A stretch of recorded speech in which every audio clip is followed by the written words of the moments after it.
तर नमस्कार मित्रांनो, तुमचं तुमच्या भावाच्या यूट्यूब चॅनलवर पुन्हा एकदा स्वागत आहे.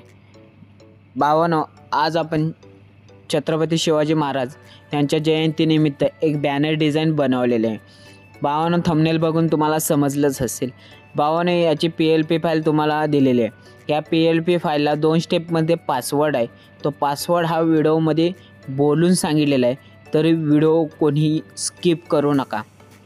आणि जर आपल्या चॅनलवर नवीन कोण आला असेल तर आपल्या चॅनलला सबस्क्राईब करायला विसरू नका, कारण अशाच प्रकारच्या नवनवीन डिझाईन आपण आपल्या चॅनलवर घेऊन येत असतो.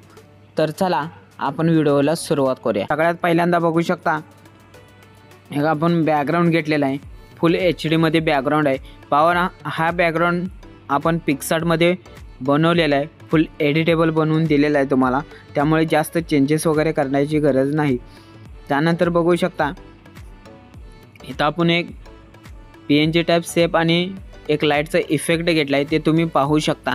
अशामध्ये फुल एडिटेबल आहे भावानं. यामध्ये तुम्हाला पाहिजे असेल तर तुम्ही चेंजेस वगैरे करू शकता. त्यानंतर इथं पाहू शकता, आपण छत्रपती शिवाजी महाराजांचे एक फोटो घेतलेला आहे. इमेज PNG टाईपमध्ये बनवलेला आहे. फुल एडिटेबल आहे. तुम्हाला जर चेंजेस वगैरे करायचं असेल तर तेही तुम्ही चेंजेस करू शकता. त्यानंतर बघू शकता, इथं एक कोपऱ्यात आपण भगवा झेंडा घेतलेला आहे. फुल कडक अशी PLP फाईल झालेली आहे, बघू शकता. त्यानंतर इथं खालच्या साईडला बघू शकता, आपण एक किल्ल्याचा एक फोटो घेतलेला आहे ब्लॅकमध्ये. त्याला शॅडो दिलेला आहे. त्यामध्ये आपण कलर ग्रेडिंग केलेलं आहे, कलर चेंज वगैरे केलेला आहे, तेही तुम्ही पाहू शकता. इथं बघा. त्यानंतर खाली त्या इमेजवर क्लिक करून इथं बघू शकता, कलर फिल्टर्समध्ये जाऊन आपण याचं सॅच्युरेशन वगैरे, ब्राईटनेस वगैरे सर्व हायलाईट वगैरे कमी केलं आहे. अशा पद्धतीने तुम्ही पाहू शकता.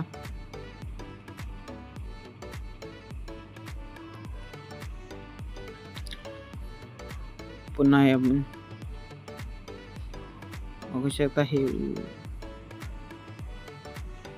यामध्ये अशा पद्धतीने ब्राईटनेस वगैरे कलर ग्रेडिंग केलेले आहे. अशा पद्धतीने तुम्हाला जर चेंजेस वगैरे करायचे असेल तेही तुम्ही इथं चेंजेस वगैरे करू शकता.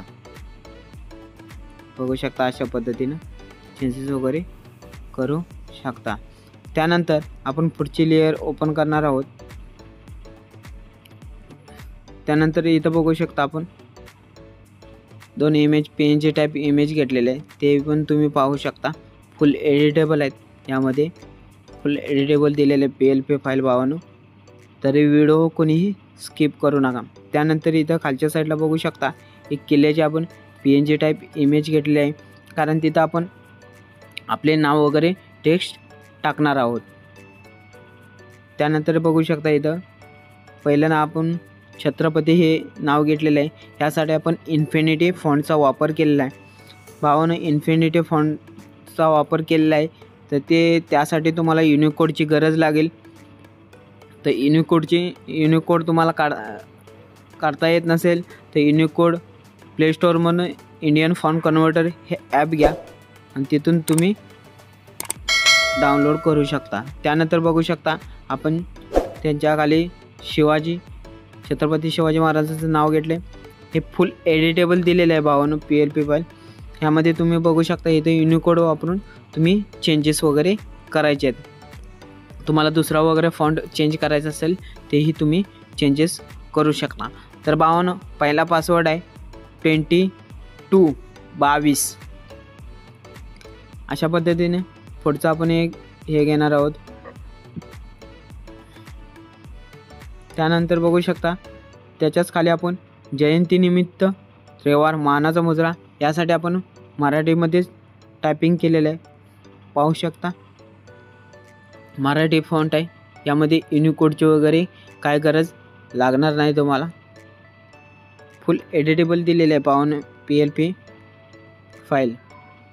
त्यानंतर इथं बघू शकता, 19 फेब्रुवारी हे आपण मराठीमध्येच टायपिंग केलेलं आहे. डाव्या साईडला बघू शकता कोपऱ्यामध्ये. भावानं, डिझाईन ही कडक झालेली आहे. फुल भावानं सपोर्ट करत जावा. त्यानंतर इथं बघू शकता, आपण लास्टला घेतलं आहे प्रदीप कदम ग्राफिक्स. यासाठी आपण इथं बघू शकता, यासाठी आपण श्रीलिपी फॉन्ट वापरलेला आहे. यालाही तुम्हाला युनिकोडची गरज लागेल. त्यानंतर बघू शकता शेवटला आपण टाकलं आहे माझ्या नावाचा लोगो टाकला आहे. बघू शकता हे आपण मराठीमध्येच टाकलेलं आहे, इंग्लिशमध्ये. हे साधाच फॉन्ट आहे, यामध्ये युनिकोडची वगैरे काही गरज लागणार नाही. भावानं डिझाईन कशी आहे मला हे कमेंट करून नक्की सांगा आणि व्हिडिओ आवडल्यास लाईक करत जा. भावानं फुल एडिटेबल दिलेले आहे PLP फाईल. तर भावानं दुसरा पासवर्ड आहे 4444. भावानं हे दोन्ही पासवर्ड एकत्र करून टाकायचे आहेत. भावानं जर पिक्सेल लॅब हे तुमच्यामध्ये नसेल तर आपल्या टेलिग्राम ग्रुपला हे पिक्सेल लॅब दिलेलं आहे, तिथून तुम्ही डाउनलोड करू शकता. चला तर भेटूया आपण पुढच्या व्हिडिओमध्ये.